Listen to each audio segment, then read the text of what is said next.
compañeros de ustedes que están tratando de ingresar. Yo les vuelvo a decir, ingresan automáticamente, o sea, con la clave, con los datos de la página, todos ingresan automáticamente, yo no los tengo que habilitar, así que no sé qué es lo que está pasando, pero bueno, lo vuelvo a repetir porque ni siquiera tengo la opción, digamos, todos ingresan automáticamente.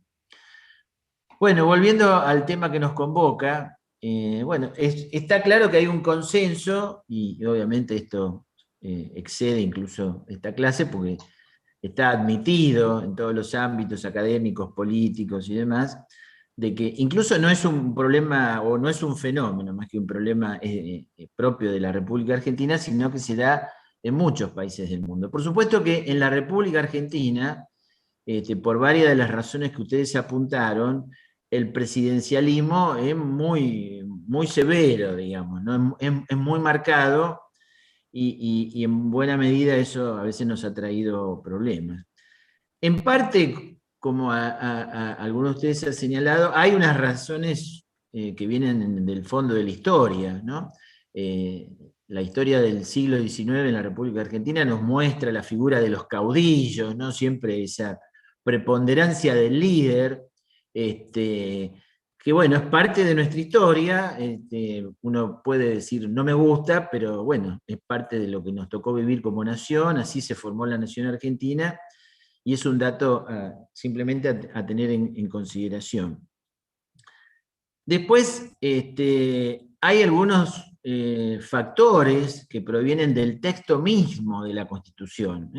En general, en los países de América Latina, cuando se producen los movimientos emancipadores y se empiezan a sancionar las primeras constituciones, alguien por ahí lo dijo, nosotros venimos fuimos colonizados por España, donde había, digamos, un rasgo muy marcado, obviamente en esa época teníamos virreyes acá, donde la figura de los sistemas de soberanía absoluta incidieron en la cultura política, en la sociología de las naciones en formación, y de alguna medida también el modelo constitucional que tomamos, o sea, la Constitución de Filadelfia de los Estados Unidos, que es un sistema presidencialista, obviamente con otras características. Los norteamericanos provenientes de una cultura anglosajona donde el parlamento tenía una figura, digamos, un rol preponderante, bueno, evolucionaron de otro modo a cómo se evolucionó en los países latinoamericanos y especialmente en la República Argentina.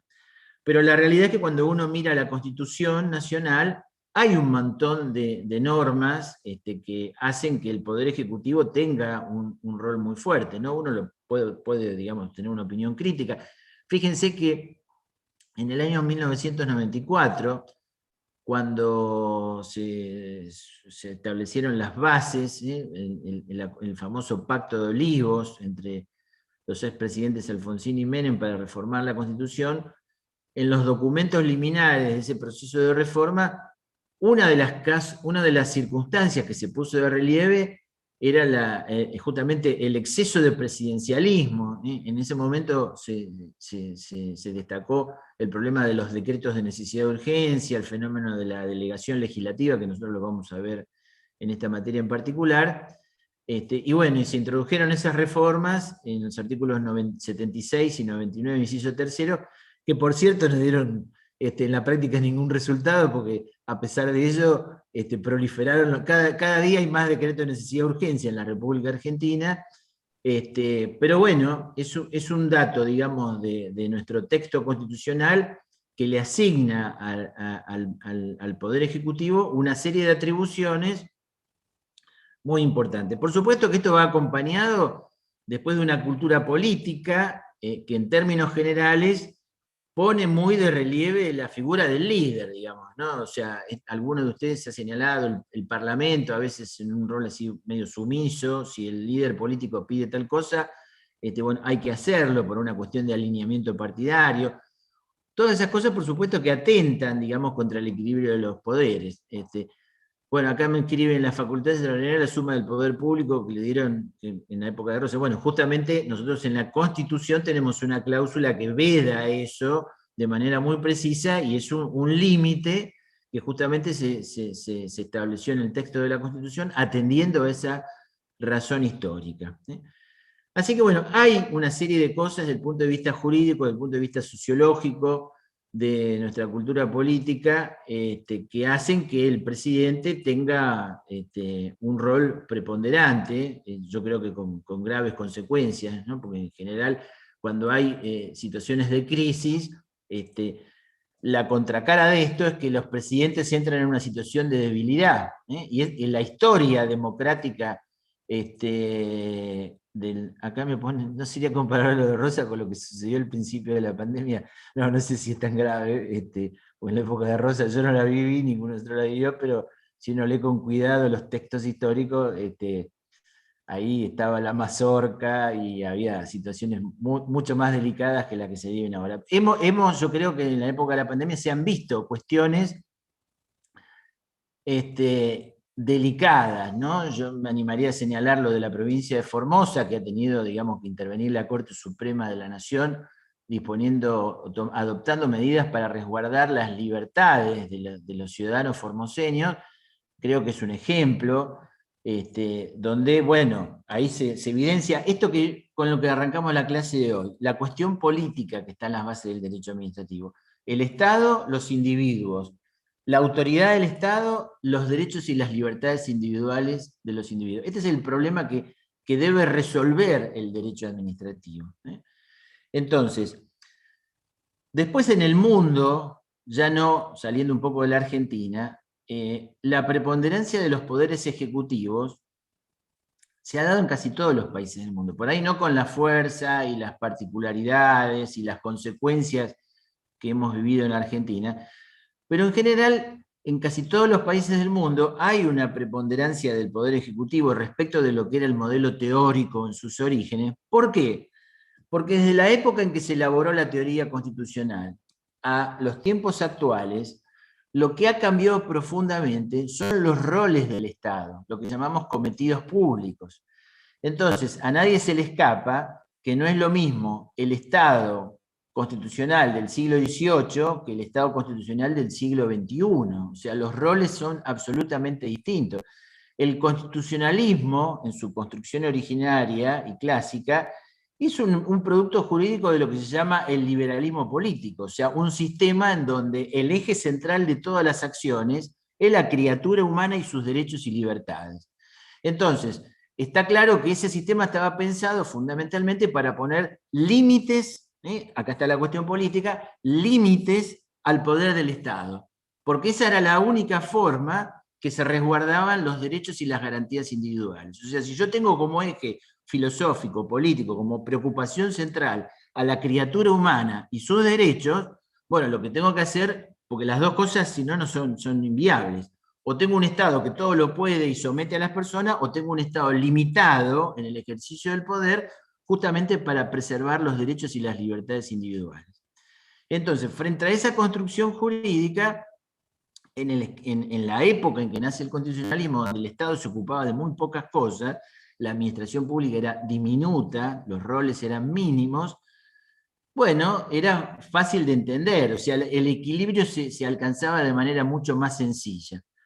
Cuando a principios del siglo XX irrumpe en la escena mundial lo que se conoce como el constitucionalismo social, bueno, las cosas cambian profundamente. O sea, el Estado, fundamentalmente a través de la administración pública, adquiere una serie de roles. Acá me preguntan, ¿cómo se llama la construcción jurídica? Por favor, no sé a qué construcción. Pueden hablar, si quieren, además de escribir, porque yo por ahí no los veo, los chats. El que hace esa pregunta, ¿a qué construcción jurídica se refiere concretamente? Si lo quiere decir a viva voz. Porque si no, no me estoy dando cuenta de lo que me está preguntando. Lo que pone límites al poder del Estado. Bueno, lo que pone límites al poder del Estado es la construcción de la división de poderes. O sea, para lograr el equilibrio teórico está la división de poderes. El poder controla el poder. Ahora, justamente lo que estamos hablando es de que uno de los poderes tiene preponderancia. Entonces esto pone en crisis el modelo original.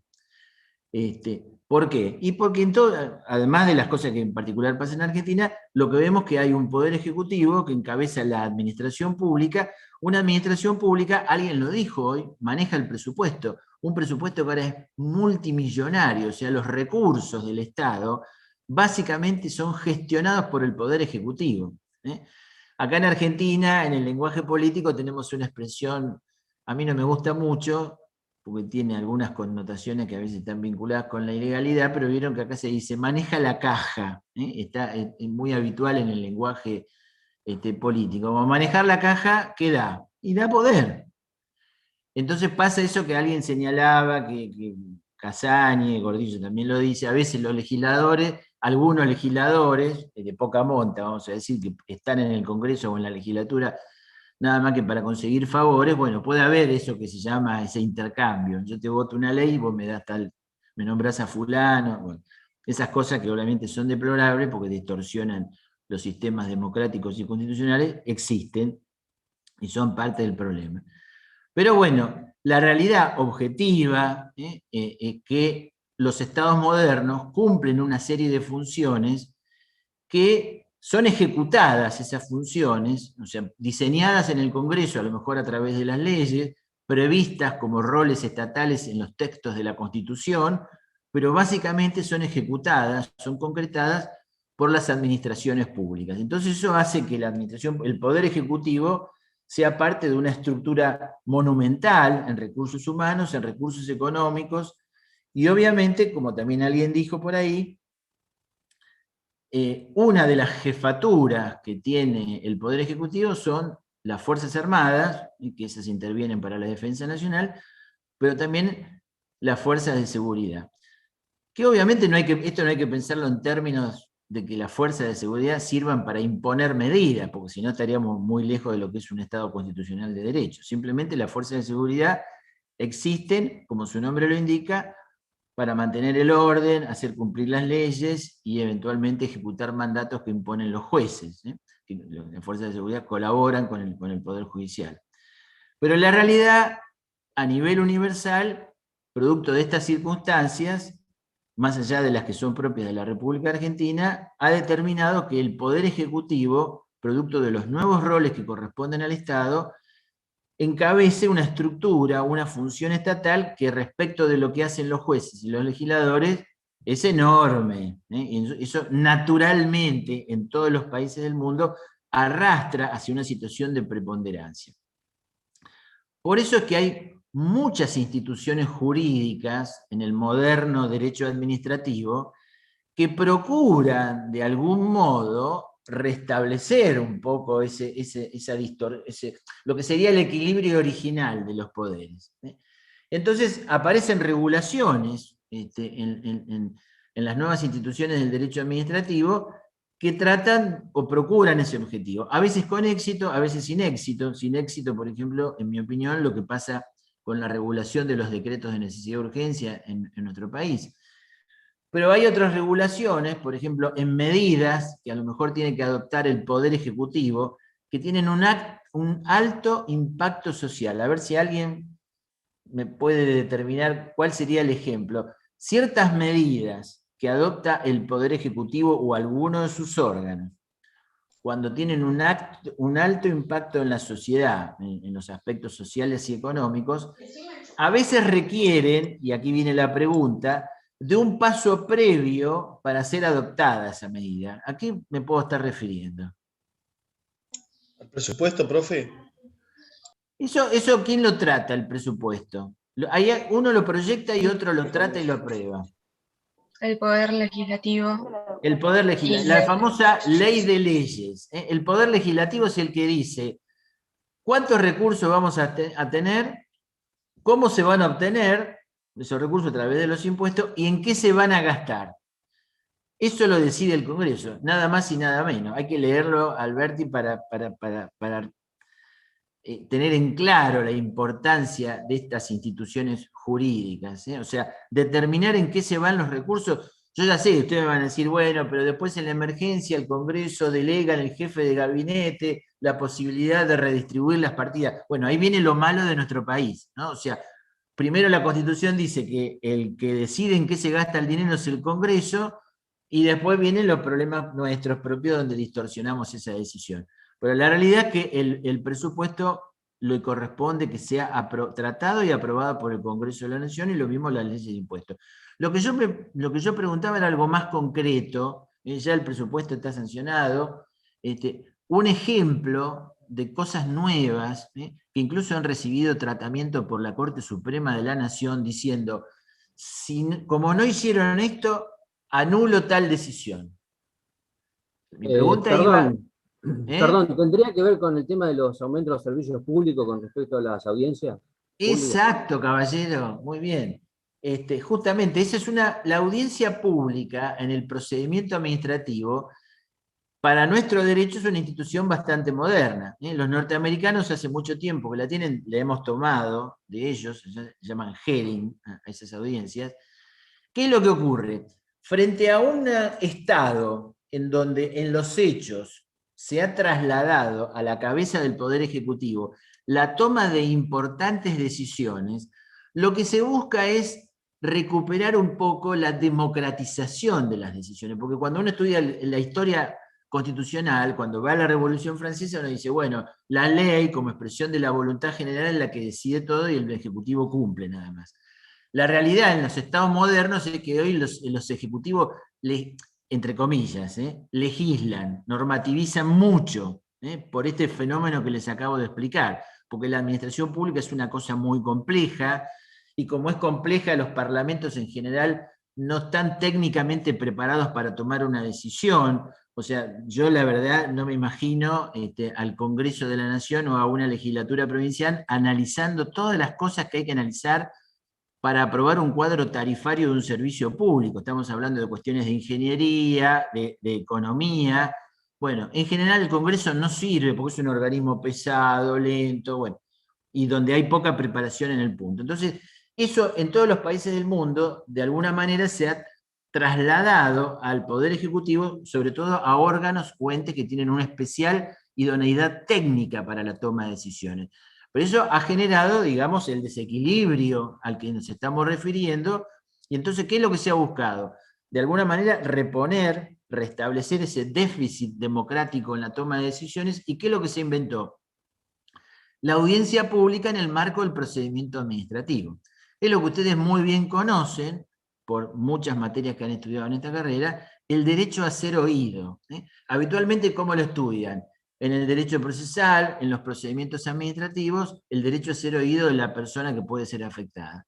Pero a veces, cuando se trata de esta nueva categoría que se incorporó en el texto de la Constitución del 94, de los derechos de incidencia colectiva, ese derecho a ser oído se tiene que materializar en una forma procedimental donde participen todos los sectores involucrados. Y ahí es donde aparece la audiencia pública, que obviamente no es vinculante para el Poder Ejecutivo. Esto lo dijo la Corte en el caso CEPI, que después lo vamos a estudiar cuando veamos la bolilla de servicio público. En el año 2016 la Corte anuló un incremento del cuadro tarifario, de las tarifas del gas, justamente porque no se había celebrado la audiencia pública. Y ahí dijo la Corte, la audiencia pública, digamos, no es vinculante, lo que dice la gente ahí no es que obliga al Poder Ejecutivo, pero sí lo obliga, frente a alguien que propone algo distinto al Ejecutivo, a que en los fundamentos del acto administrativo que después se dicte, se considere y se le diga, bueno, no voy a seguir tu opinión por la siguiente razón, o sea, a dar razón suficiente de la decisión que se adopta. Y la Corte dijo también ahí en esa oportunidad, hay que darle información a las personas que van a participar de la audiencia pública, para que sepan de qué se va a tratar el tema, o sea, para que sepan qué se discute cuando se discute un cuadro tarifario. Bueno, ese es un ejemplo, la audiencia pública, de un instrumento jurídico moderno del derecho administrativo. En las obras más viejas, y Elena Marienhoff ni lo van a encontrar esto, en las obras nuevas, en la jurisprudencia de la Corte de la Nación, sí lo van a encontrar, por el cual, insisto, se busca reponer, en la medida de lo posible, lo que sería la participación ciudadana, que se pierde cuando el que decide es solo el Poder Ejecutivo y no el Congreso o la legislatura provincial. ¿Se entiende lo que estoy diciendo? Sí, profe. Muy bien.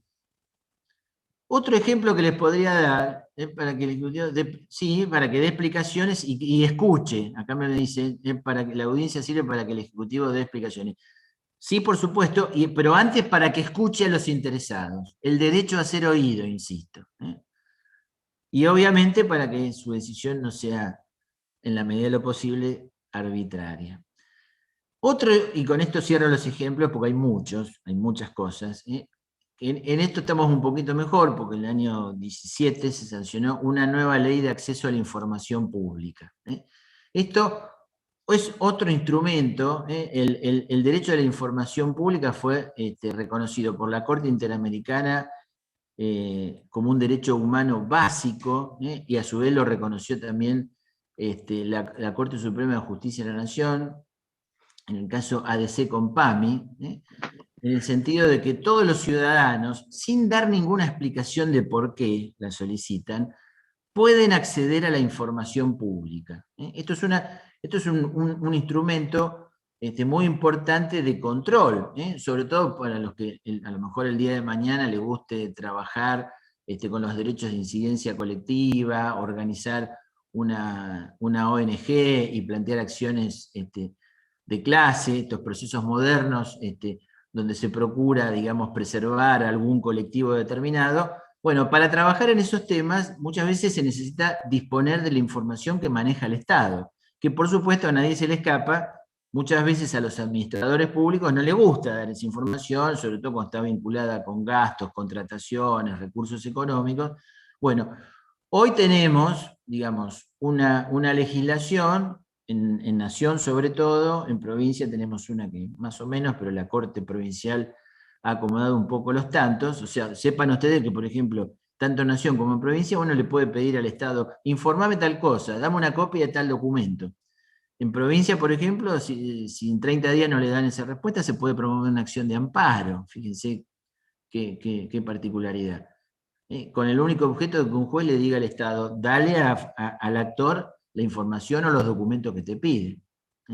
Y la Corte Provincial en ese sentido ha acompañado bastante bien en función de la doctrina de la Corte de la Nación, diciendo que el acceso a la información es un derecho humano básico.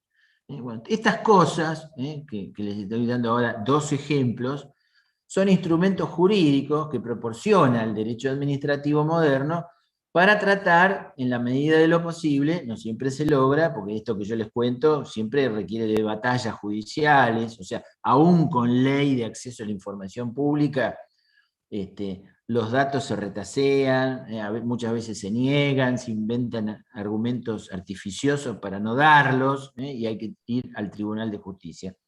Y sí, hay muchos funcionarios políticos que no, por ejemplo, no cumplen con el tema de informar su patrimonio. Exactamente. El otro día me llamó una jueza que le habían abierto una causa disciplinaria por no presentar una declaración jurada de un ejercicio. Es un problema bastante serio ese, sí. Entre otros muchos. Eso hace, digamos, a la información pública. Conocer el estado de evolución patrimonial de los funcionarios es un modo de controlar. En fin, hay un montón de nuevas instituciones que felizmente el derecho administrativo o el derecho constitucional ha ido desarrollando justamente para tratar de reponer en la medida de lo posible ese equilibrio perdido. Es un tema que está en constante evolución, en constante, digamos, pelea, porque hay que tener en cuenta lo siguiente: así como está muy consolidado el Estado constitucional social de derecho, o sea, en cuanto a las prestaciones y a los roles que el Estado debe cumplir a nivel social, el modelo clásico, el que precedió a ese que es el Estado liberal de derecho, en el cual básicamente se trataba de poner límite al poder para asegurar los derechos y las garantías individuales, es algo que uno podría decir, bueno, ese es el que está supuestamente más consolidado porque es el primero, pero la realidad indica que por este problema que tiene el que ejerce el poder, que siempre tiende a concentrar y abusar de él, como decía Montesquieu, es algo que está a veces en la condición humana del que ejerce el poder. Bueno, nunca hay que bajar los brazos, o sea, siempre la pelea, la lucha entre la autoridad y las libertades siempre está presente, siempre renace, es un equilibrio inestable. El derecho administrativo es un derecho del poder, como dijo un profesor español, para asegurar las libertades individuales. Y esa es la misión del derecho administrativo. Obviamente sobre un solo poder del Estado, el que ejerce la función administrativa, que es lo que estudiamos nosotros. Y obviamente por todas las circunstancias que acabamos de apuntar, es el que a veces genera la mayor situación de peligro o zozobra, porque nuclea recursos económicos, fuerzas de seguridad, prestaciones sociales, bueno, todo lo que ustedes saben que el Estado tiene, y que, bueno, si no se administra con cuidado, con imparcialidad, sin abuso, sin someter a la gente, puede traer una serie de problemas. O sea que el rol tradicional, histórico, del derecho administrativo como un derecho que limita el ejercicio del poder del Estado, siempre está presente, siempre está presente. Obviamente que después hay otros problemas que tienen que ver, digamos, con ese rol social del Estado, que ya no nos colocan tanto en el tema de la preservación de la libertad individual o eventualmente de los abusos de poder, perdón, sino de la eficacia y de la eficiencia de la administración pública, que ahora enseguida voy a volver sobre este punto. El programa, digamos, continúa con las bases constitucionales. Obviamente está muy ligado a esto. Cuando hablamos de las bases constitucionales, lo que estamos diciendo en esencia es, bueno, ¿qué hay en la Constitución que construye el derecho administrativo? O sea, desde la Constitución, ¿qué es lo que ustedes encuentran como proveedor de elementos esenciales del derecho administrativo? ¿Qué es lo que primero consagra la Constitución como un elemento, un insumo básico del derecho administrativo? Pregunta. Las garantías individuales. La división de los poderes. No le digo que no. Antes, ¿qué es lo que crea la Constitución? Que en todo caso es lo que el derecho estudia. Crea al Estado en sí, y ahí al se van a Estado. crear también las relaciones, las relaciones entre las personas y el Estado, y por eso el derecho administrativo lo debería regular, ¿o no? O sea, si ustedes analizan la Constitución, primero hay un reconocimiento de la soberanía del pueblo. La Constitución es producto de una decisión soberana. O sea, el pueblo reunido en una asamblea a través de sus delegados, ¿no? En una asamblea constituyente, crea la Constitución. Y a su vez la Constitución crea al Estado.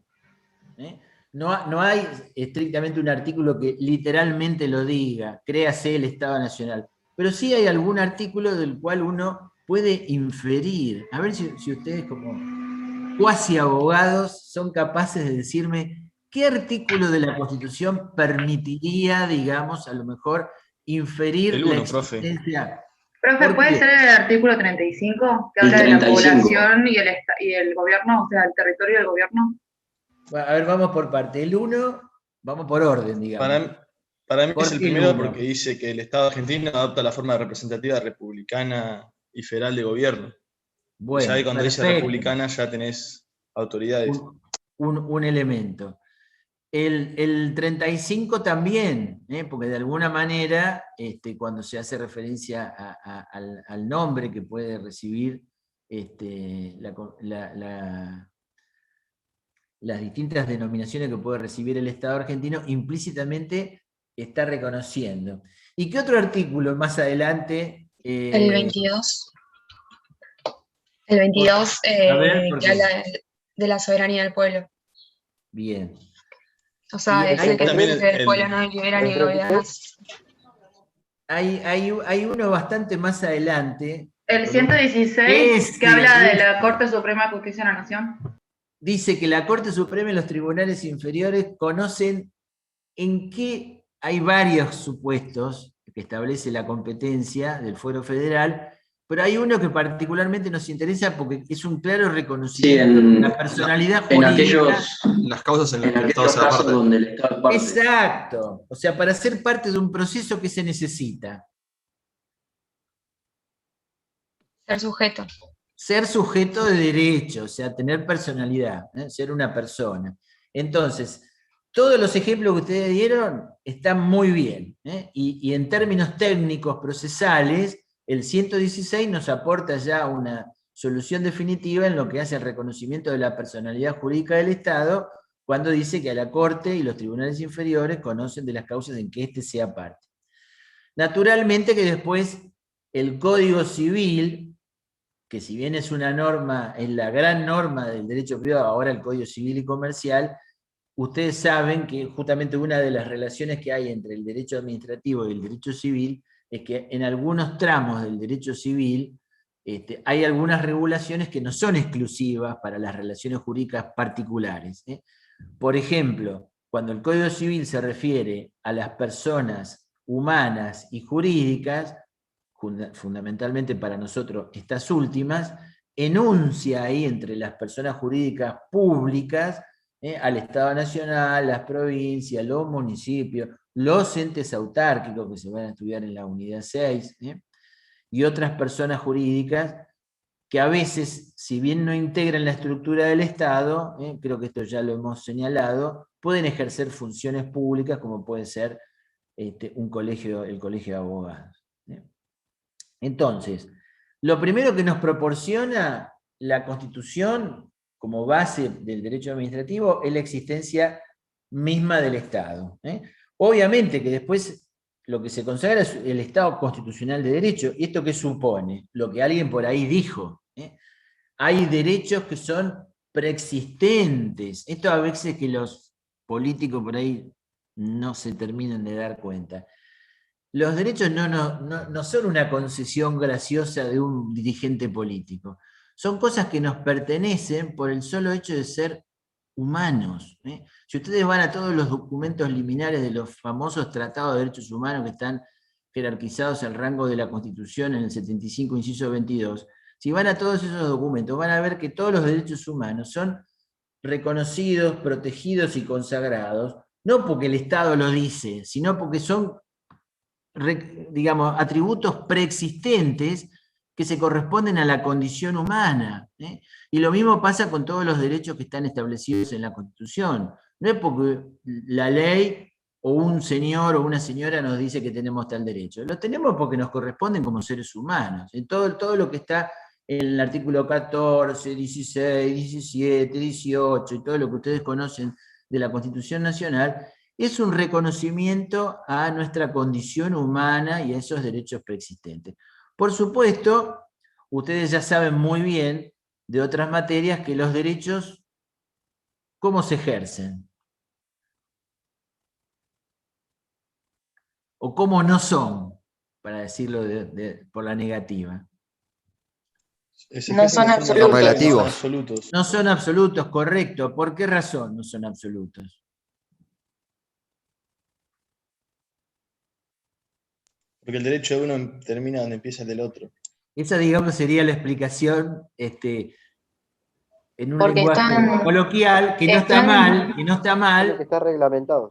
Claro, recuerden el artículo 14 de la Constitución Nacional, que es la base de lo que se conoce como poder de policía. Los derechos se ejercen conforme a las leyes que lo reglamenten. Pero ojo, que la Constitución también le dice al legislador, y acá se confirma la preexistencia del derecho. No podés hacer lo que se te ocurra con los derechos. Tenés límites muy claros. El artículo 16, podés legislar pero sin discriminar. El artículo 28, podés legislar de manera razonable, o sea, sin destruir la esencia del derecho. El artículo 19, podés legislar pero sin afectar la intimidad y la vida, lo que se produce adentro del domicilio o del hogar, y otras cuestiones que ustedes conocen muy bien, que son claros límites al poder legislativo también. Una vez más, la Constitución poniéndole límites a la autoridad del Estado para resguardar la esencia, la base de los derechos y las garantías individuales. Bueno, ¿qué otras cosas más proporciona la Constitución al derecho administrativo? Esto es fácil porque ustedes ya aprobaron derecho constitucional, así que al toque me pueden decir un montón de cosas. ¿Cómo, perdón? ¿qué otras cosas les parece a ustedes que la Constitución proporciona como fundamento o como base al derecho administrativo? Para mí las funciones de cada uno de los órganos, del legislativo, del ejecutivo y el judicial. Bueno, en este caso solamente nos preocupamos por lo que hace a nuestra materia, o sea, las funciones que ya hemos dicho o hemos sugerido o hemos comentado así liminarmente, después vamos a volver, primordialmente la función administrativa la realiza el Poder Ejecutivo. Entonces, está muy bien esto de que, ahora voy al 14 bis, está muy bien de que la Constitución lo primero que hace es un reparto de competencias. Entonces ustedes tienen fundamentalmente en los artículos 99 y 100, que son las atribuciones del Poder Ejecutivo y del Jefe de Gabinete de Ministros, todas las cosas que en principio, de acuerdo al texto de la Constitución, más otras que por ahí aparecen en otros artículos, puede hacer el Poder Ejecutivo en el ejercicio de la función administrativa. Acá se hizo referencia, acá también están comentando, el artículo 14 bis. Bueno, correcto, porque este es un claro ejemplo de un nuevo rol del Estado que aparece en el siglo XX en casi todos los países del mundo. Tiene que ver con el Estado social de derecho. Dice el artículo 14 bis, el Estado, fíjense lo clarísimo, lo claro que está cuando le fija un rol. El Estado otorgará los beneficios de la seguridad social. Ese es otro artículo importante. ¿Qué otro más? Esto de la razonabilidad del artículo 28, ¿es solo para el legislador? Pregunto. El Ejecutivo. Para todos los poderes del Estado. Los actos administrativos tienen que ser razonables. ¿Saben la cantidad de juicios en donde se anulan actos administrativos justamente por ser irrazonable, porque lo decidido no guarda proporción con los antecedentes fácticos, por ejemplo? Las sentencias también tienen que ser irrazonables. Una causal de arbitrariedad de sentencia para ingresar a la Corte Suprema de la Nación por vía de recurso extraordinario es justamente la irrazonabilidad de lo decidido, o por los recursos extraordinarios locales a través de la figura del absurdo. Esto por ahí me lo van a entender más los que dieron derecho procesal civil. Bueno, el 28 es un parámetro para todas las funciones estatales y naturalmente para la función administrativa. ¿Qué hay de la responsabilidad del Estado? ¿Encuentra o no encuentra fundamento en el texto de la Constitución? ¿Cuándo actúa la responsabilidad del Estado? Cuando el Estado ocasiona ¿qué cosa? Daño. Un daño, claro. Todos saben la cantidad de juicios que hay contra el Estado por su responsabilidad. Lo van a estudiar en profundidad en Administrativo 2. Por ahora les hago un comentario para que ustedes tengan una panorámica. En general hay dos tipos de responsabilidad del Estado, por actividad ilícita y por actividad lícita. La ilícita es mucho más fácil de comprender por las cosas que ustedes ya estudiaron en Derecho Civil Segundo, cuando vieron obligaciones y el fenómeno jurídico de la responsabilidad. La responsabilidad del Estado por actividad lícita es un poquito más compleja, porque se está haciendo responder al Estado por cosas que no ofenden al ordenamiento jurídico. Sin embargo, hay muchos juicios. Para los que son del interior de la provincia de Buenos Aires sobre la zona oeste, sabrán que ha habido durante los últimos 30 años infinidad de inundaciones, y la provincia, por ejemplo, ha realizado obras públicas para canalizar los excedentes hídricos, y a veces esos excedentes se han volcado sobre campos, campos que han quedado prácticamente sumergidos abajo del agua, arruinados durante décadas. Bueno, uno puede decir, bueno, la realización de esas obras, a lo mejor para salvar una ciudad, ¿es una actividad ilícita? Y no, la realización de una obra pública es una actividad lícita. Ahora la pregunta es, ¿y el propietario del campo tiene que sufrir la pérdida de su establecimiento agropecuario en función del interés general? Pregunto, ¿sí o no? ¿Tiene que sufrir la pérdida, sí o no? Sí. ¿Ah, sí? Porque no es suyo el campo. Imagínense que... Sí, pero se lo puede indemnizar también. Ah, bueno, entonces no tiene que sufrir la pérdida. Esa es la respuesta, es no debe sufrir la pérdida. O sea, porque se imagina, le queda el campo bajo el agua 10 años, cuando se va el agua... no lo tiene que dañar o dañar lo menos posible. Si se lo daña, se lo indemniza. Obvio, está claro que la obra pública tiene que tratar de ocasionar el menor daño posible, pero si no queda más remedio, como ha pasado en varias oportunidades. Hay campos, a mí me ha tocado actuar en juicios, donde desapareció el campo abajo del agua, producto de los excesos pluviométricos y de las obras que canalizan esos excedentes. ¿Cuál es, ahora vuelvo a las bases, cuál es si yo le tuviera que preguntar a ustedes, desde la Constitución, ¿cuáles son los 2 artículos que dan base a la responsabilidad del Estado por actividad lícita? ¿Cuál les parece que sería? Hay uno que es muy fácil. ¿El 17? El 17 que consagra ¿qué cosa? La propiedad privada. La inviolabilidad de la propiedad. Nadie tiene derecho a violar la propiedad de otro, sea por actividad lícita o ilícita. Entonces, el 17 seguro está en la base de la responsabilidad del Estado. Y cuando hablamos de la responsabilidad del Estado por la actividad lícita, ¿cuál es el otro artículo que es clave? Este es un poco más difícil, pero a mí me gusta hacerlos pensar. Uno que está al lado del 17. Puede ser para arriba o para abajo. ¿Qué les parece? 18, profe. Yo sabía que todos me iban a decir, el 18 es la base de la existencia de los abogados, porque es el consagra el derecho de defensa, pero no, es el 16. 19. No, el 16. ¿Por qué? Porque consagra la igualdad de los empleos públicos. No de los empleos, acá en el de tema la de ley. Sí. La igualdad ante qué cosa. Entre las varias igualdades. La ley. Ante la ley. ¿Y quién más? La ley. Ante el impuesto la ley y seguro. Ante los impuestos y las cargas públicas. Las cargas públicas. Esta es la respuesta cuando estudien el año que viene o en el segundo cuatrimestre Derecho Administrativo. Van a ver que acá está el fundamento jurídico de la responsabilidad del Estado por actividad lícita. Porque volviendo al ejemplo de los campos, que hay otros muchos ejemplos, no puse este porque a lo mejor es más fácil de entender. El tema es, bueno, hay un interés público que proteger, por ejemplo, a los habitantes de un pueblo para que el pueblo no se inunde o no se ahoguen las personas. Ahora, la pregunta es, la carga que implica que evitar ese daño y que la soporte el propietario del campo no puede ser soportada por él solo.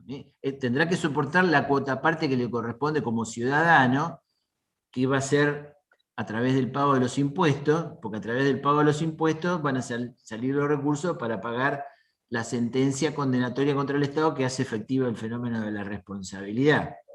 Pero la realidad es que la igualdad ante las cargas públicas dice, bueno, esto está bien lo que hizo el Estado, es una gestión de interés público para preservar la vida de las personas, pero no puede ser soportado, esa medida no puede ser soportada por un solo sujeto, porque si no se quiebra el artículo 16. Entonces, solo como ejemplos, los artículos 16 y 17 están en la base del fenómeno de la responsabilidad del Estado. Después vamos a ver en la bolilla 15 el servicio público, y ahora van a ver el artículo 42, todas las cosas que tiene en materia de servicios públicos, de protección de los usuarios, de los marcos regulatorios, de los organismos de control, y así obviamente el artículo 18, o sea, no les voy a negar preponderancia, porque el derecho de defensa, si bien se ejerce, o sea, es el fundamento para ir al tribunal a discutir la validez de un acto administrativo que nos causa agravio, también es el fundamento para defendernos en el marco de los procedimientos administrativos. Si ustedes van a la Constitución de la Provincia de Buenos Aires, van a ver cómo con claridad el artículo 15 garantiza la defensa en todo procedimiento administrativo, además de judicial. Lo dice con absoluta claridad. Bueno, y así podríamos seguir enunciando cuestiones que están en el texto de la Constitución y nos permitiría llegar fácilmente a una conclusión. Todo lo que ocurre en el derecho administrativo nace directamente del texto de la Constitución, sea la Constitución Nacional, si estamos en el derecho administrativo nacional, o de la Constitución Provincial, si estamos en el plano del derecho administrativo local. No hay nada en el derecho administrativo que no esté atado, vinculado o que tenga su fuente primaria en el derecho constitucional.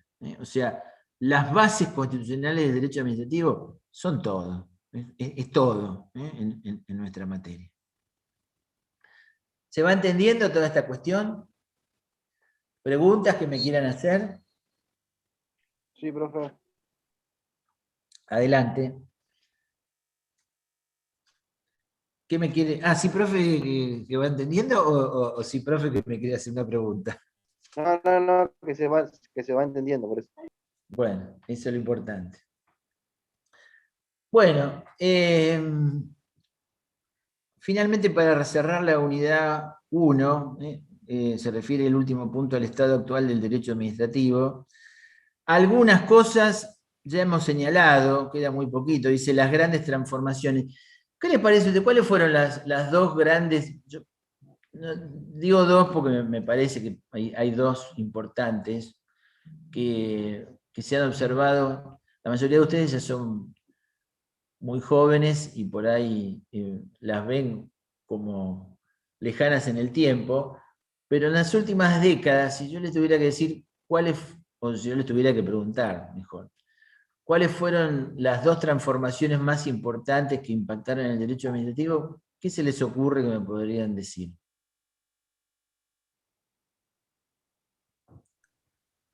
¿Tendría que ver con la reforma del Estado en los 90?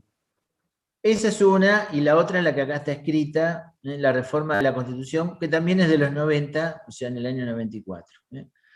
Las dos cosas, naturalmente, las vamos a estudiar. La reforma del Estado la vamos a estudiar particularmente con la unidad 15, porque tuvo un alto impacto en lo que son los servicios públicos.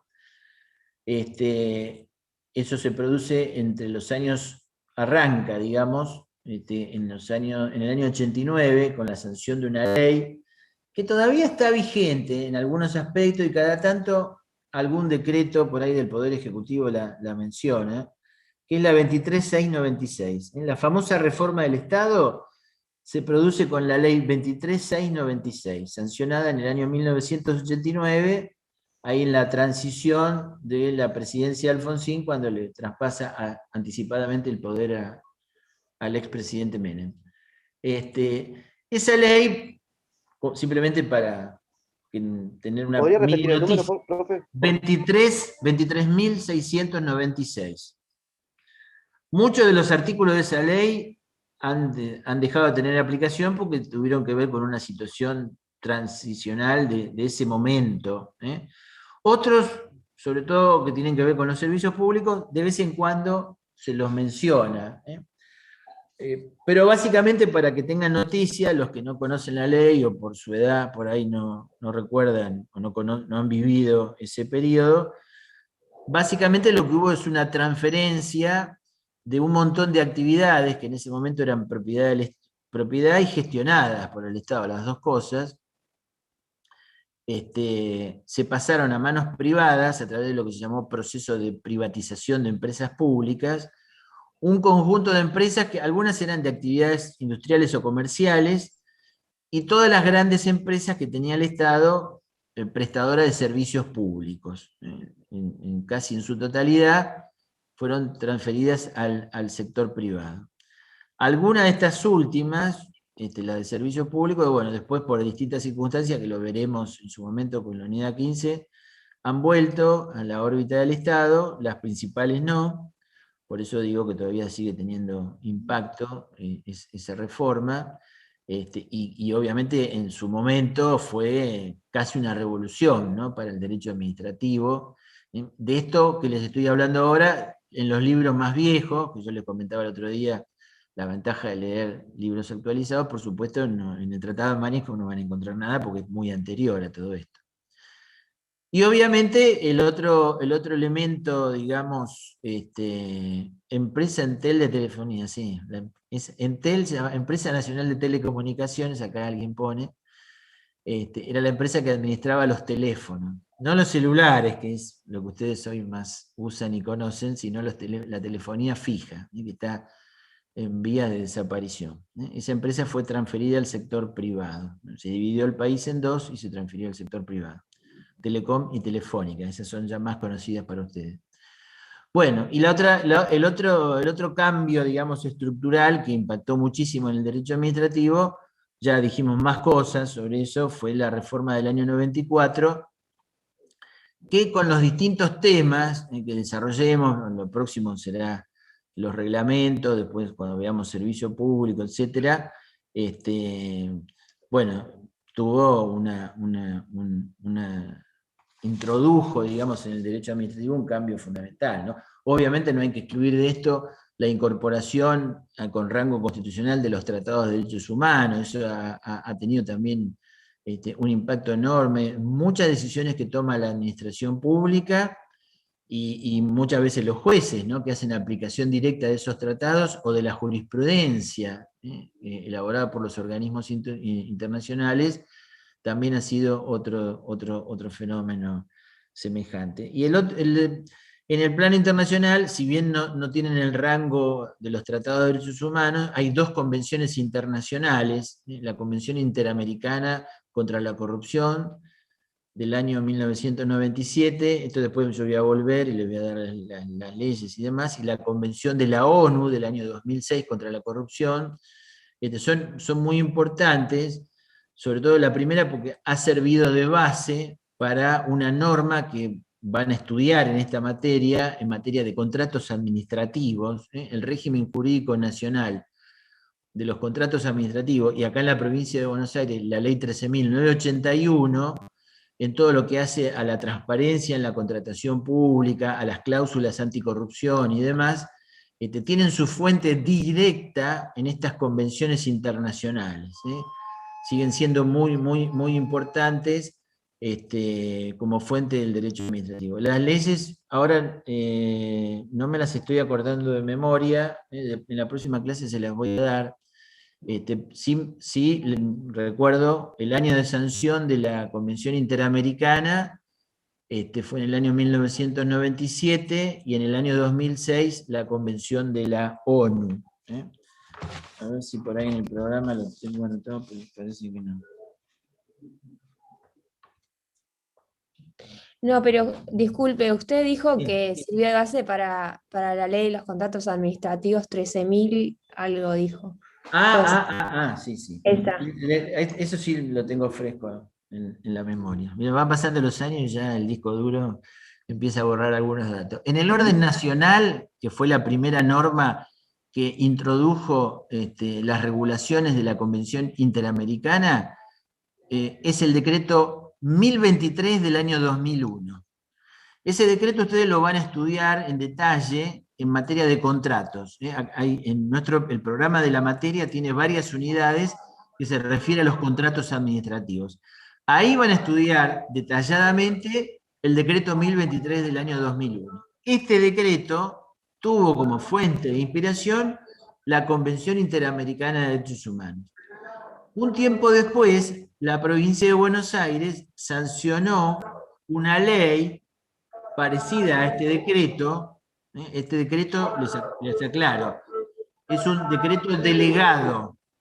Después lo vamos a estudiar en detalle. A ver, alguien si puede bajar el micrófono, que está pasando el vendedor de... un decreto delegado tiene rango de ley. Por ahora les digo esto provisoriamente. Después cuando veamos la unidad 4 lo vamos a ver en detalle. O sea que el decreto 1023 del año 2001 es como si, a pesar de su nombre, es como si fuera una ley. Y en la provincia de Buenos Aires, un tiempito después, se sancionó la ley 13.981, que está vigente, que reproduce en buena medida, no en su totalidad, las disposiciones de este decreto nacional. O sea que ambas normas han hecho aplicación de estas convenciones internacionales con cláusulas muy precisas, entre otras cosas destinadas a la transparencia de la contratación administrativa, lo que dio paso a los procedimientos electrónicos y demás de las compras del Estado, y a la consagración de la licitación pública como método general o principio general para elegir a los contratantes, y demás instituciones que tienen que ver con la lucha contra la corrupción. Todo eso se va a ver en detalle, pero bueno, les quiero destacar como sería un tercer elemento muy importante para el derecho administrativo, estas convenciones internacionales, que reitero, no tienen el mismo rango que los tratados de derechos humanos, pero son sustancialmente importantes. Bueno, ¿alguna pregunta sobre esto? Gracias. No, al contrario. Finalmente, como para cerrar esta unidad, si bien no es estrictamente un punto del programa, pero muchos autores a veces lo plantean, ¿cuál es, sintetizando, con una visión de futuro, cuáles creen que son los mayores problemas que afronta la administración pública, como función estatal? La burocracia. Bueno, muy contundente y rápida la respuesta. Entendiendo por qué, burocracia, ¿qué se entiende por burocracia? Porque hay varios sentidos del término. Cuando los trámites se extienden demasiado por cosas insignificantes. Exacto. El término burocracia en su origen no es negativo, ¿no? Es el poder de los escritorios, sería una traducción o una interpretación literal. Burocracias existen en todos los países del mundo, el tema es que las burocracias funcionan bien.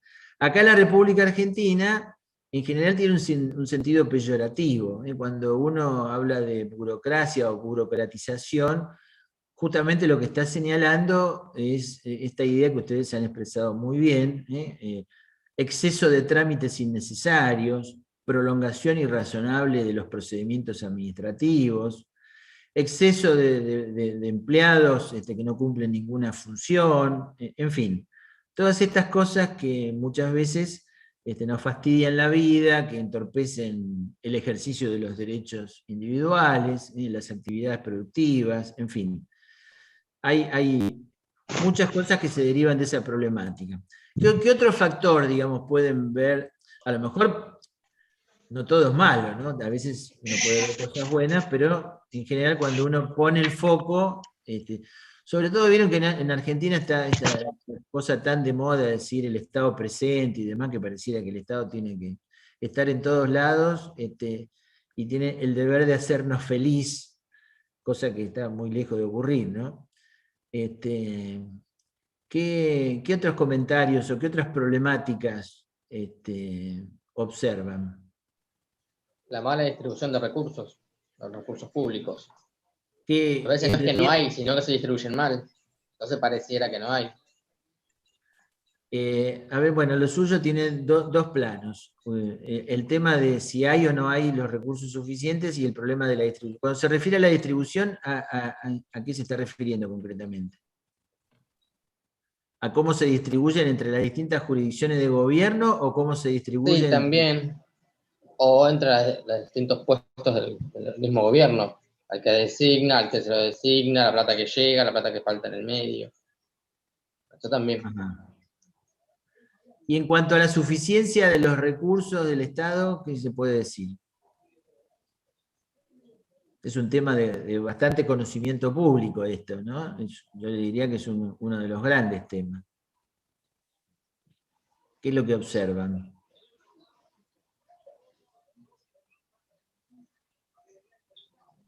¿Nada? ¿Qué pasa? No hay recursos suficientes. ¿Cómo? Que no sé si el Estado tiene recursos suficientes como para lograr una administración de todo eficiente. Porque, por ejemplo, serían necesarios mucho más tribunales, por ejemplo, para lograr una justicia mucho más rápida y no hay. ¿Y qué es lo que, cómo, a ver, hay esa insuficiencia de recursos que está apuntando, ¿se manifiesta en algo en concreto?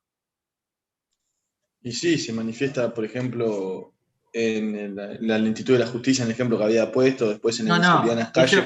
Eso en las consecuencias, está clarísimo. O sea, la lista de cosas que el Estado tiene pendiente en la justicia, en la educación, en la salud, en los servicios sanitarios, en las obras de infraestructura es interminable. Lo que yo pregunto es si el problema, digamos, financiero, para decirlo en términos técnicos, ¿se advierte, digamos, en alguna cuestión de actualidad? ¿Ustedes lo ven reflejado en alguna problemática? Pues, en deuda pública. El tema de las vacunas. El tema de las vacunas que faltan. El tema de las vacunas es un tema más dentro de las insuficiencias del Estado que puede ser derivado. Algunos dicen de la falta de recursos, porque no tenemos los dineros suficientes para pagarlas. o puede ser también derivado de una mala gestión, sin ánimo de entrar en la polémica de las vacunas, que está muy en el candelero, o sea, tratando de analizar desde el punto de vista macro. Acá dicen el endeudamiento, la deuda externa, bueno, me refiero a eso. Igual también hay una realidad, bueno, pero hay también una realidad que hay un exceso de empleados públicos. Sí, o sea, en general los problemas de endeudamiento, mire, esto es un poco como en las familias, ¿no?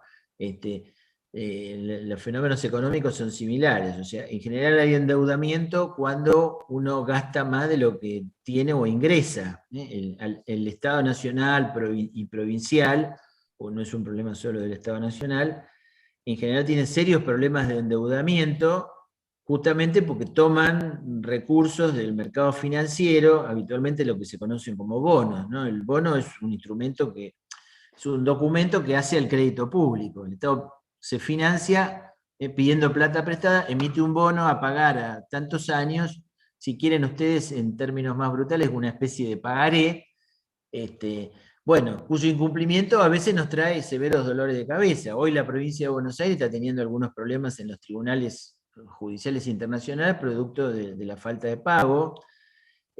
Tenemos al ministro de Economía viajando en los últimos tiempos también por las deudas que tenemos con acreedores privados y con organismos internacionales. Bueno, todo eso es un problema que engloba la insuficiencia de recursos y el endeudamiento severo con acreedores nacionales y extranjeros, ¿no? Y alguien por ahí... Igual también podría ser, perdón, la falta de empleo general, ¿no? No solamente que sobran empleados públicos o empleos públicos como habían dicho, sino también la falta de empleo en otros sectores. Y también, y esto quizás es una posición como jugando defensor del Estado, ¿no? Creo yo que por ahí tenemos los recursos y lo que falta en realidad es gente que gestione bien la clase y sin entrar en la discusión política, ¿no? Pero yo tengo 25 años y hace 20 años que las caras son las mismas, entonces, más allá de la historia, ¿no? Del Estado argentino en sí, pero recursos tenemos, es un país rico, el tema es la gente que lo administra y las políticas que se implementan. Y allá ahí no entro, pero porque no sé, no me gusta la política y no entiendo. Pero tenemos todo, tenemos amplio territorio, tenemos la posibilidad de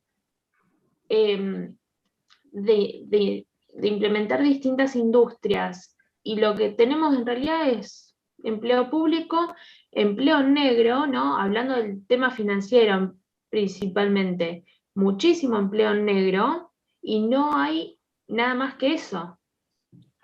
Bueno, dijo muchas cosas, muchas que tienen que ver estrictamente con la política, que debe haber tantas opiniones como participantes de esta clase. El empleo, disculpe, profe, pero el empleo informal también se genera por todas las restricciones que le ponen los gobiernos, acciones de impuestos, entonces todo tiene que ir por atrás, porque si no todos los comerciantes se funden.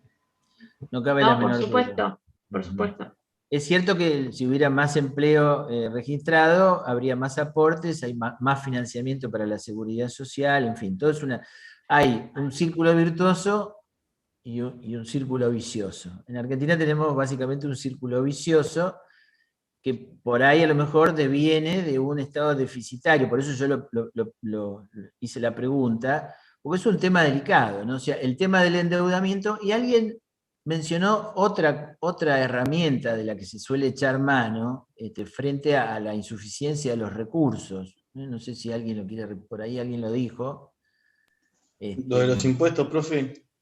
Bueno, los impuestos ya estamos, digamos, al límite. La Argentina es uno de los países que tienen tasas impositivas y cantidad de impuestos más altas del mundo. Y aún así, no... Está claro que no alcanza, ¿no? Porque cuando uno ve los presupuestos, yo los invito a ustedes para el análisis de esta cuestión, siempre sacando lo partidario y demás, porque si no entramos en una cosa que no es de interés.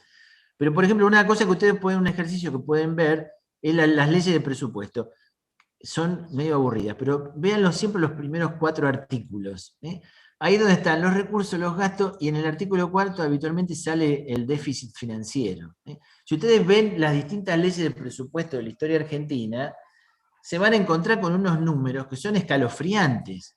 O sea, ¿por qué? Porque el Estado, en la ley de presupuesto, calcula gastos que son muy superiores a los recursos que obtiene. Entonces, ese déficit, ¿cómo se enjuaga?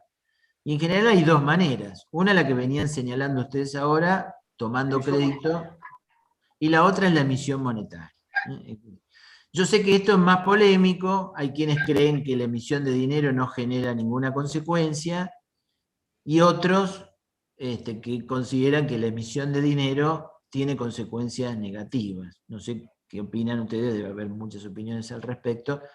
En Argentina, yo diría que es bastante claro, pero de cualquier modo, la emisión monetaria, ¿qué es lo que ustedes entienden que genera en el plano económico?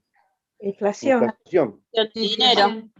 Bueno, entonces, cuando hablamos de inflación, ¿qué es lo que estamos hablando de? ¿Qué es lo que ocurre con nuestro signo monetario? Se desvaloriza, se devalúa. ¿Ustedes recuerdan algo de lo que dice la Constitución en el artículo 75, inciso 19, cuando le impone obligaciones al Estado? Sí, cuidar el valor de la moneda. Perfecto, Romina, perfecto, Romina. No hay que olvidarse de esto, porque, miren, hay cosas de la Constitución de las que todo el día se bate el parche, y hay otra cosa que pareciera que está en letra muerta. La pérdida del valor del dinero es muy grave en la República Argentina, y sobre todo muy grave para la gente de menos recursos, porque los que tienen más dinero ahorran en dólares o en propiedades, o la invierten en el extranjero, y más o menos la van cambiando. Pero la gente de menores recursos, que no puede comprar dólares ni otros bienes para ahorrar, que vive, digamos, de sus ingresos mensuales, la inflación se lo erosiona ese ingreso. No es un tema menor. ¿No resulta raro, profesor, que con respecto al dinero, por ejemplo, lo que se contrae en moneda extranjera para nuestra ley civil se transforma en dar cantidades de cosas? ¿Por qué entonces se tendría que regular con la política monetaria? ¿Me explico? No me queda claro lo que me estás diciendo. ¿En qué sentido? Con las relaciones... La política que usamos, bueno, que supuestamente una de las herramientas que se usa, una es la política financiera, todo lo que tiene que ver con la emisión monetaria, el Banco Central, y nosotros tenemos en nuestra ley civil, cuando uno contrae una obligación en moneda extranjera, que es dinero, para nosotros no es dinero, se transforma en dar cantidades de cosas, son cosas. Sí, ¿y cuál sería el punto o el problema que usted quiere destacar? Generalmente se produce inflación o nosotros tenemos que regular, cuidar el valor de nuestra moneda pensando en algo que para nosotros no es dinero, sino que es dar cantidad de cosas, como lo es, por ejemplo, los dólares, porque es moneda extranjera. No, está bien. Pero el problema... Nuestro Código Civil y Comercial permite pactar obligaciones en moneda extranjera, más allá de que sea obligación de entregar cosas. O sea, de hecho hay contratos, bonos que emite el Estado en moneda extranjera, que después, bueno, habrá que ver al momento de su cancelación, se puede hacer con pesos a la cotización del día en que se cancela. Pero bueno, la realidad, más allá de lo que usted dice, es que la gente... Profe, sí. Igualmente eso es un objetivo y una función que tiene que cumplir el Banco Central, mantener la moneda. Totalmente de acuerdo. El problema es que no se cumple y las consecuencias para nosotros, los habitantes, son complicadas, son muy complicadas, porque después tenemos las estadísticas que tenemos con la mitad de la población sumergida en la pobreza, y parte de esa problemática deriva de no tener un signo monetario. O sea, somos de los pocos países en el mundo de que hoy no tiene resuelto el problema de la inflación. Antes hablábamos de Austria, de Suiza, ahora finalmente ver a todos nuestros vecinos de alrededor, todos lo tienen resuelto el problema de la inflación, y es un problema grave que, insisto, afecta a la gente más vulnerable, no a los más ricos. Los más ricos siempre preservan sus recursos, sus capitales, sus ahorros, pero la gente con mayores dificultades económicas son las que se ven más afectadas por la inflación. Siempre hay que tener en cuenta que no se trata de que aumenta el dólar o cualquier otra mercadería extranjera. Lo que ocurre es que se devalúa nuestro signo monetario. Hoy nosotros no tenemos un signo monetario y eso es un verdadero problema. para nuestras economías personales, el desarrollo social y en lo que nos interesa en nuestra materia, para el correcto funcionamiento del Estado, ¿no? Porque al mismo Estado, sí. Sumado a todo lo que tenga que ver con la inflación, me parece que también es importante lo que sucede con la especulación financiera y que además de que en nuestro país existe inflación, en muchas cuestiones, sobre todo en la compra y venta de distintos productos, se le agrega esa especulación, por ejemplo, no sé, del comerciante, donde se le suma un plus, entonces todo termina siendo, yo creo que faltan políticas, más allá del color político, ¿no? Pero que faltan políticas de control respecto a esa especulación. Entiendo lo que dice. El problema es el control. Tienen que liberar esos controles, porque si no, eso sigue haciendo todo el empleo informal y todo, que vaya todo por atrás. O sea, tienen que parar con las restricciones. No, pero yo no estoy hablando de restricciones. Yo lo que estoy diciendo es que... Pero un control estás poniendo restricciones con un control. No, un control es un control y una restricción es una restricción. Lo que Agostina dice son los controles de precios. Claro. Agostina, no es normal, hace no es normal 60 que tengan años que hay controles de precio. Y la verdad han fracasado. De hecho, los tenemos ahora y no sirven para nada. Yo le digo una cosa, es cierto lo que usted dice de la especulación. Ahora, el día que no haya inflación, que haya estabilidad y que el signo monetario, digamos, tengamos un signo monetario, todos esos especuladores desaparecen. Cuando hay estabilidad de precio, cuando usted sabe lo que vale el kilo de manzana, al pícaro que quiere subir un poquito más, usted lo detecta rápido. Hoy si usted me pregunta a mí cuánto vale el kilo de naranja, y la verdad que ni me acuerdo. A lo mejor me acuerdo de lo que pagué hace un mes, pero no lo que vale ahora. Entonces, la realidad, esto es lo que los argentinos tenemos que aprender. Eliminar la inflación de nuestra economía llevaría a la solución a que los especuladores, sin inflación, los especuladores medio que se quedan sin el insumo básico. Lo que pasa que también entiendo que para eso también, contrayendo deuda externa... no vamos a ningún lado. Con no hay que contraer deuda. No hay que contraer deuda. Está claro. Lo que pasa el Estado se tiene que financiar con recursos genuinos. Los recursos genuinos son los impuestos. Y además que cuando el Estado de contraer una deuda externa, me parece que también debería ser, en realidad, me parece no, tiene que ser así. Lo que pasa es que no sucede, por ejemplo, para la construcción de determinados establecimientos que luego hagan que el pago de esa deuda que se tomó sea eficiente. Lo que pasa es que se toma deuda para cuestiones que no son justamente... Se llama técnicamente, lo que usted dice, se toma deuda para gasto corriente, no para inversión de infraestructura. La inversión de infraestructura genera recursos, como usted dice. El gasto corriente es sueldos, jubilaciones, subsidios, bueno, eso es nefasto. Y eso es lo que hay que corregir. Pero bueno, es un tema muy amplio que roza, digamos, mucho con las cuestiones políticas, no porque no me guste la política, yo no soy de eso, pero no me gusta, digamos, transformar una clase de derecho en un debate estrictamente de política partidaria, porque cada uno tiene sus ideas, todas son muy respetables. Simplemente lo que quería poner de relieve es la problemática que muchas veces afecta, o que afecta profundamente, no muchas veces, el funcionamiento de las administraciones públicas. ¿Para qué? Para que el día de mañana, ustedes que en unos años van a estar ocupando los cargos, los roles, no digo que todos, otros se dedicarán a otras cosas, tengan en cuenta estos factores para ver si algún día mejoramos nuestro querido país, y no tengamos que estar quejándonos de que el Estado funciona mal, de que no hay escuelas suficientes, o las escuelas que están con los edificios en malas condiciones, en fin. Hay un montón de cosas para hacer, algunas vendrán del lado del área económica, otras vendrán exclusivamente de las normas del derecho administrativo, pero en conjunto hay que trabajar para tener un mejor Estado y una mejor administración pública. Y esa era un poquito la idea para cerrar la clase de hoy, de ir pensando qué se puede hacer para vivir mejor en este país. Bueno, tengo que volver a... Sí. Disculpe, permíteme decirle algo. Entiendo que, soy una persona de 57 años y todo esto que usted está diciendo lo vengo viviendo, creo igual que usted, ya de vieja data, ¿no? Es viejo tiempo. Y esto a mí me hace entender de que el problema mismo es la Argentina misma con sus políticos y los habitantes. Cuando nosotros, los habitantes, tomemos la conciencia real que tenemos que tomar para elegir a nuestros representantes y que los representantes cumplan como deban, no va a haber este inconveniente, es decir, no va a desaparecer, pero por lo menos no va a ser de tan inmenso problema que genera, porque si bien los recursos los reciben, el dinero que reciben no lo destinan para justamente tener un Estado mejor, sino para intereses propios.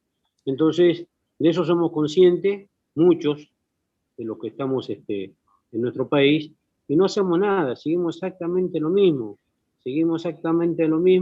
y esto ojalá que un día realmente cambie, ¿no? Antes que me vaya de este mundo, por lo menos vea una Argentina con todos los recursos que tiene, naturales, que sigue teniendo una riqueza inmensa, pero no hemos sido, que me autocritico, no hemos sido sabios en cuanto a elegir a nuestros representantes. Por eso vivimos y vamos a seguir viviendo estos problemas. Es cierto, la responsabilidad es colectiva, nunca hay que caer en el error de decir la culpa la tiene otro. Lo que pasa en el ámbito del Estado, de la administración pública y de la política en general, es una responsabilidad compartida y cada uno tiene que asumir la cuota parte que le cabe. Bueno, jóvenes, tengo que volver a tomar examen, como les dije al principio, estaba tomando examen en otra facultad por Zoom, así que hoy tengo una jornada de vivir frente a la computadora sin interrupción alguna. La clase que viene arrancamos con la unidad 2, con la función administrativa del Estado. Vamos a ver si logramos armar un concepto, que es siempre bastante esquivo, y a ver algunas de las problemáticas o de las cosas que esconde la función administrativa, para ir avanzando en el desarrollo de la materia. Que tengan una buena semana. Gracias, Estudien mucho.